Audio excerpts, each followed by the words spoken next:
Pan India star Prabhas పేరు చెప్పగానే చాలా మందికి గుర్తొచ్చేది ఫుడ్. అవును, మీరు కరెక్ట్గానే విన్నారండి. ఆతిథ్యం విషయంలో తెలుగు హీరోల్లో మన డార్లింగ్ కొట్టేవాళ్ళు ఎవరూ లేరు.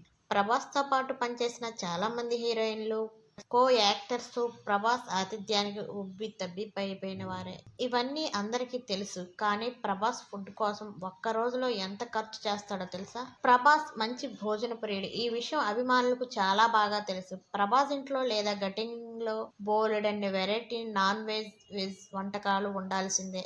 ఎందుకంటే ప్రభాస్ ఎప్పుడు ఏం తింటాడో తెలీదు. అలానే ప్రభాస్ ఎప్పుడు ఒంటరిగా తినడు.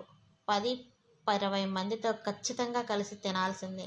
కొన్నిసార్లు సెట్లో ఉన్న వాళ్ళందరికీ కూడా ప్రభాస్ ఇంటి నుంచి భోజనాలు వస్తుంటాయి. ఇప్పటికే ప్రభాస్ వంటల్లో వెరైటీలతో చాలా మొహమాటం. ఎలా మొహమాటం పెట్టేశాడో రాజమౌళి దగ్గర నుంచి పూజా హెగ్డే, శ్రద్ధా దాస్, శృతి సానన్, కరీనా కపూర్ లాంటి హీరోయిన్లు, సాలార్తో చేసిన పృథ్వీరాజ్ వరకు చాలా మంది చెప్పారు. ఇన్స్టాలోనూ ప్రభాస్ ఇచ్చిన ఫుడ్ ఫోటోలను కూడా పోస్ట్ చేశారు. ఇలా ఫుడ్ పై విపరీతమైన ప్రేమ ప్రభాస్ కోసం స్పెషల్గా ఓ కుకింగ్ టీమే ఉందట. వీళ్ళు ఒక్క రోజులో ప్రిపేర్ చేసే ఫుడ్ విలువ దాదాపు 2 లక్షల వరకు ఉంటుందని టాక్. ఎంత రూమర్ అయినా సరే ఇది ఆల్మోస్ట్ నిజమే కావచ్చు. ఎందుకంటే చేపలు, చికెన్, మటన్, రొయ్యలు ఇలా ఇన్నిన్ని రకాల వంటలు చేస్తే ఆ మాత్రం ఖర్చు ఉంటుందిలే మరి.